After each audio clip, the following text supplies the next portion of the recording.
And so, but ultimately it comes down to three things that's going to really become the gasolina for your mindset. And what those three things are is intent, acceptance, and alternative. Sound like I just made that up right now, right? I actually did. I actually did. No.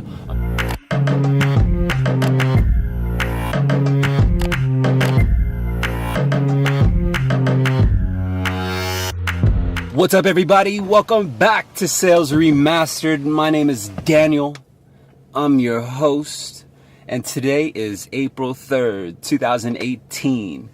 First and foremost, I do want to let you guys know, because I was actually sent a direct message by one of my followers on Instagram who had mentioned that she caught a video of mine, and I believe it was on the Facebook feed.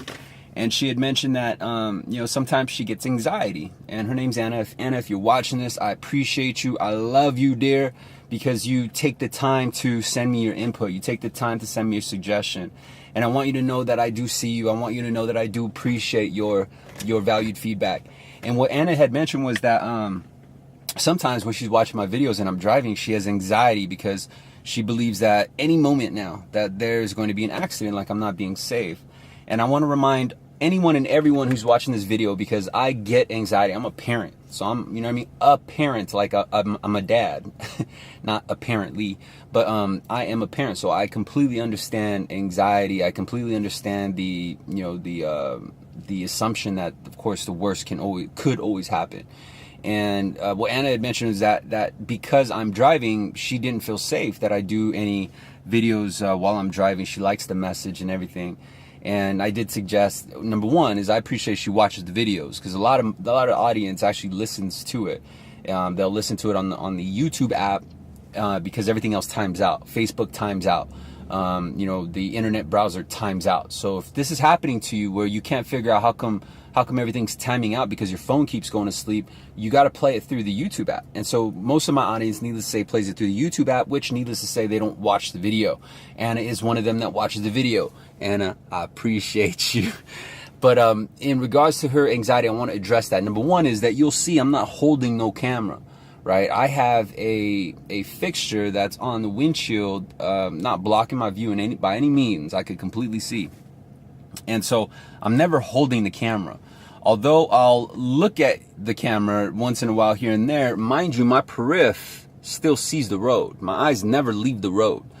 And in regards to talking to a camera, it's very similar to talking on the Bluetooth. So if you've ever spoken to anyone on your Bluetooth, or ever spoken to anyone in your car who sits in the passenger seat or maybe in the back, and I'm certain you have if you're an adult, you understand that you could do two things at once. You could talk to someone in the car while paying attention to the road, or you can look this way and still see in your periffs what's over here. And so I want you to know that I'm safe. I'm being considerate.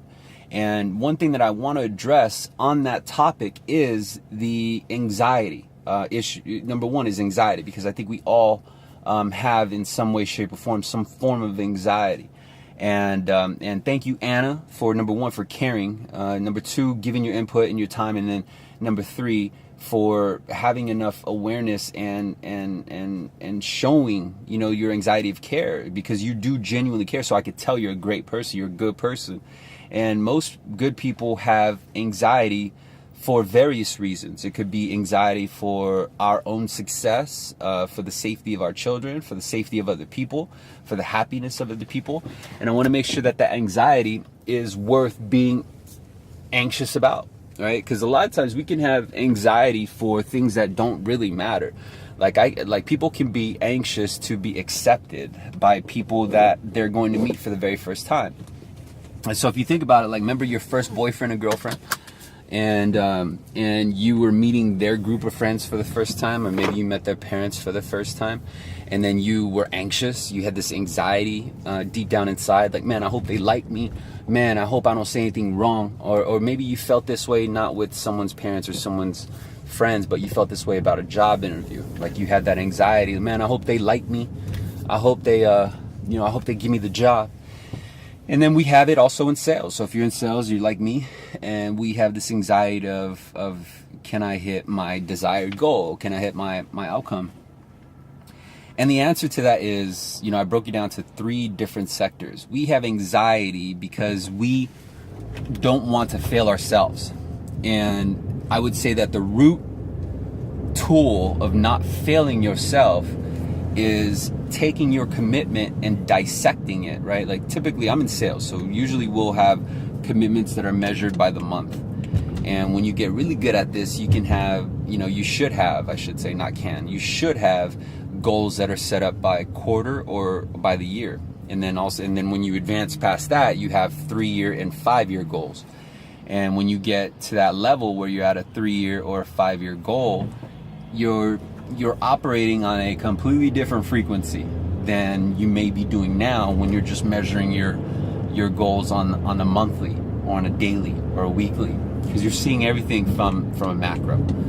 And what I want to share with you is this concept that that I've been able to follow since I was young, and this enabled me to get past, you know, a lot of doubt, a lot of fear, a lot of you know, depression from a younger state of mind. I used to always hate the fact that, you know, I had friends or kids around me that got to live at their house, you know, that got to be with their mom and dad. I used to hate it when I saw my friends get a chance to hang out with their dad or get hugged by their mom. And something about that, like I had this aggression deep down inside, so much so that I actually took it out on the people that tried to give me that kind of love, right? And these were my guardians, my cousins, my auntie. Anyone who tried to show me that type of love, I took that for granted and I overlooked it. And then anyway, fast forward to now, you know, what I've learned in looking back on those days is that the anxiety behind that aggression of me wanting what other people had was ultimately the anchor that I had in my mindset. And so I figured this out at a very young age, that I needed to step away from that, because I was always depressed. You know, I was a little kid and I was crying and I was, you know, asking why, you know, why, look up in the stars sometimes, like why, and it would really, really eat at me, and I hated myself for feeling like that, because I felt like I was soft. It was weird, you know. I grew up in this weird dynamic, and but nonetheless, it still tugged at, you know, at my heart, so I couldn't help it, you know. And another thing, here's a fun fact, like I watch movies to this day. I'll watch movies, and if there's anything that has to do with a parent or a mom, most in particular a mom, because my mom passed away when I was a young child, you know, and still to this day I always think like, man, what would happen if my mom never passed? What would happen if I grew up with my mom and dad? And I'm not saying I regret my life at all. I don't. I'm glad everything happened the way it did. But of course, you know, you just have that thought in the back of your head, and then there's anxiety again, right? Like you're anxious to know. And anyway, I don't want to veer off topic, but where I'm getting at is, in order to address anxiety, you have to have confidence, because what anxiety is you're just anxious for the results, right? And the only thing that actually really drives results are actions. Get it? So actions equal results. But what drives action? What drives action is mindset, right? So it's mindset, action, results. Or I should go this way. Mindset, action, results. And now the question is, well, what drives mindset? What drives mindset is your thoughts and your belief system. So it looks like this. It looks like thoughts, mindset, action, results. It's always in that order. It's always in that particular formula.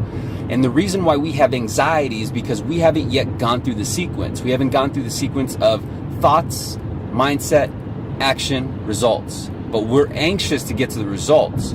But because we don't want to go through the entire process of thoughts, mindset, and action, we're worried about, well, what's going to happen on the result. So think about it. The reason why you get anxious about a date is because you're worried about the result.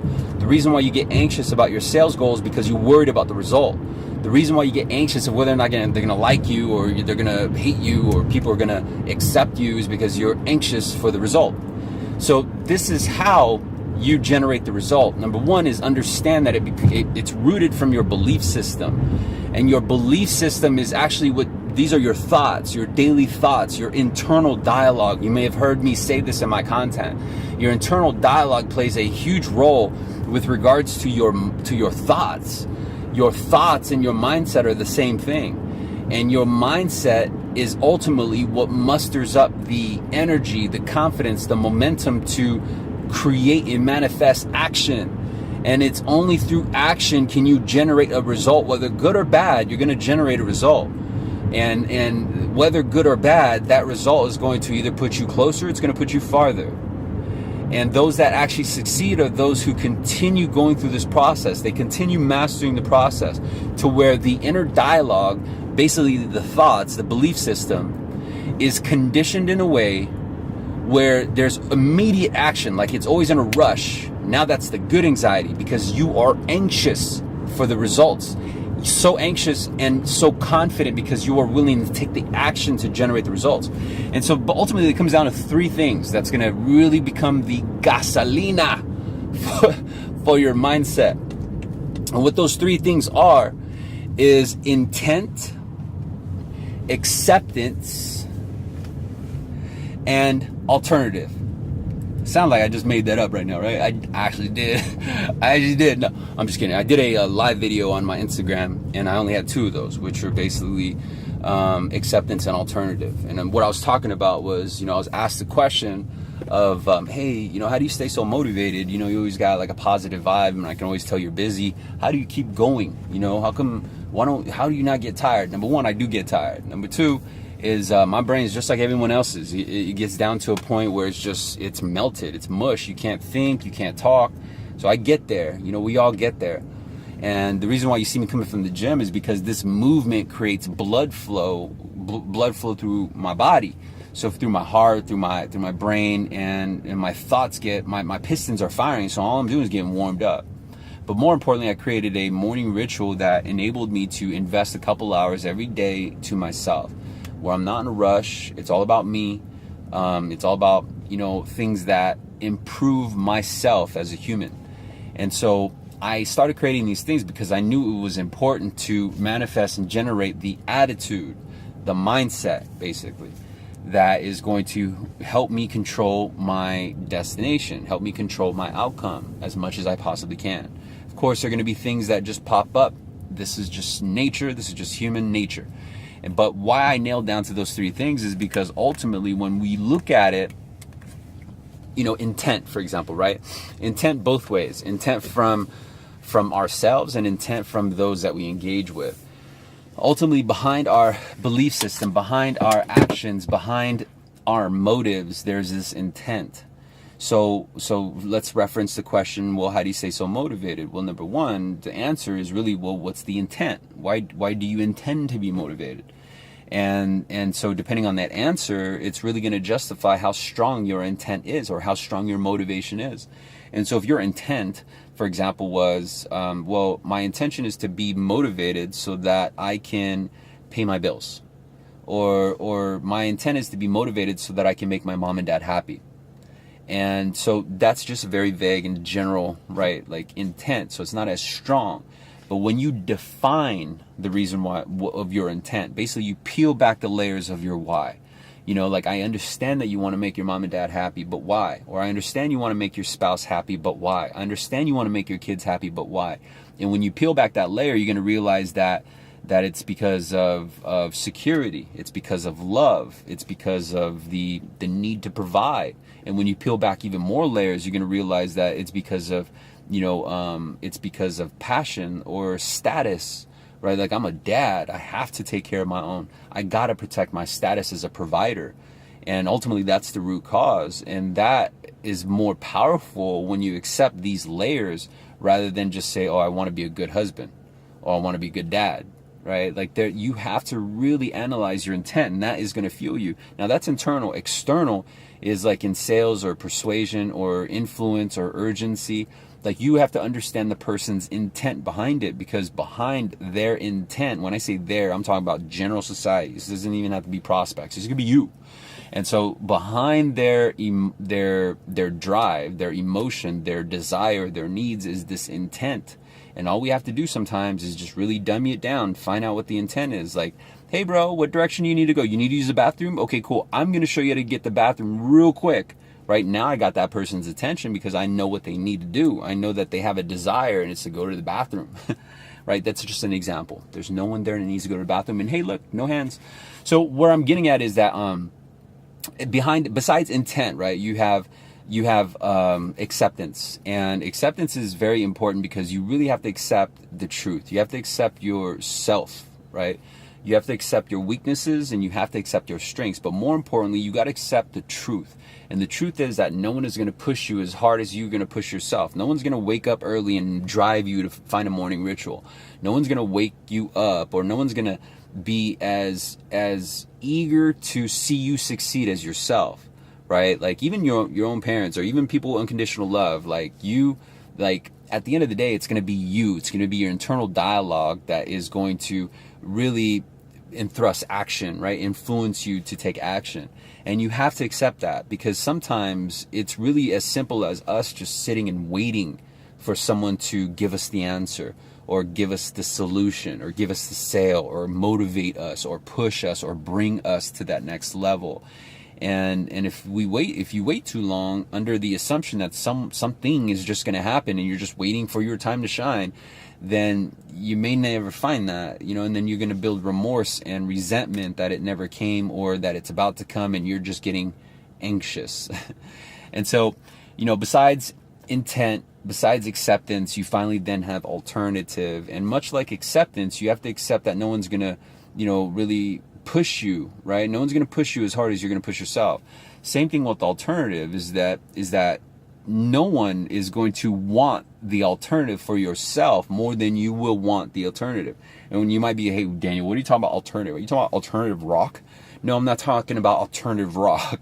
I'm talking about the alternative. So right now, whether you're in a high point of your life, or you're at a low point of your life, it's always the alternative. So if you're in the lower part, right, like you're going through the grind right now, and you're building, and you're trying to get to the top, you understand that your alternative from where you're at now at the bottom is the top. You're choosing to pursue the alternative life because you want a good surrounding for your family. You want the finer things in life. You want a better quality of living. There's numerous reasons. And so you're chasing the alternative. Whereas, let's say when you finally get to the alternative, because you will reach it, since I know you are taking the time to watch these episodes and follow Sales Remastered, I already know you got the heart of a champion. I already know you got the mindset of a god. So you will get there. And when you do get there, the real reason as to what will keep you there is the fear of the alternative, the fear of where you used to be. That is actually what is going to fuel you. It's going to be your passion. Is you don't want to go back there, because one of the things that, remember, as I had mentioned, intent, you got to peel back the layers, right? Typically at the very bottom, way below income, way below the material items, way below confidence, way below security, way below safety. When you peel everything back at the end of, typically at the very end, is status. It's self-preservation, survival, and to protect your status. And what I found is that when you're understanding that the alternative is to basically lose your status and go back to where you started, which was the rock bottom, it's fear of that alternative than where you're at now, because you're at the top, that keeps you going. It's the irony, right? And I think that is why you see billionaires who are still working today. You see millionaires and people who are financially free. They're still pushing themselves harder than you've ever seen, is because they understand the alternative. And sometimes the alternative isn't as severe as you think. Like, you're not going to go live on the streets. But what I'm talking about is when you get to a level, like, for example, think right now on the expenses and the bills you have right now. Remember when you thought $100 was a lot of money. Remember when you thought it would be unreal to make more than a couple $1,000s a month. Remember when you thought it would be unreal to afford your own place on your own, and then you did it, right? And so what happens is your mind naturally expands. You begin to adapt, and then you want more. And so that's what keeps you moving, is because you understand the alternative. The alternative is to remain stagnant, or the alternative is to experience more, have more, be more flexible, be more secure, be more provideful. I hope that's a word. But you get what I'm saying. And so these are the important components that enable us to really dissect our desires. And if you can get there, and I hope you do, and I hope this video really did help you. As a matter of fact, it probably did. So think of someone else that I can help, because those 3 components, the information I shared on this episode, if you really dig out the nuts and bolts, there's a lot of wonderful content that really can push you and help you, and I really do hope that it does that for you. So, if this is your first time visiting the channel, I appreciate your attention, I appreciate your time. Consider subscribing, hit the bell, leave a comment, let me know how this has helped you, let me know what your thoughts are. If you're listening through the Bluetooth, I don't mind. No need to stop the car, or hit the heart button or like button, or comment anything right now. But when you do pull over, I want you to remember, like, yo, D asked me to do something. What was that thing? Oh yeah, leave a comment. And let's just say you do remember, I invite you to go to the Facebook. I'm really collecting reviews. So right now, if you're watching this, I'm gonna leave a link below for the Facebook review section. And those reviews ultimately feed over to my website. So if you go to SalesRemastered.com and you scroll to the bottom, you'll see all the comments and reviews that I have from my Facebook feed. So you want to get that 1 minute of fame. You want your name to be on a website. Maybe that's your thing. Then go leave me a review on Facebook reviews at Facebook at SalesRemastered, of course. Leave me a review, and you're going to see your name and your information pop up on my website with your input, whether it's good or bad. Leave me your input. Let me know how I've helped you. Let me know what the tidbits and the information has done for you in your daily hustle. I appreciate you, and I'll see you in the next episode. Bye.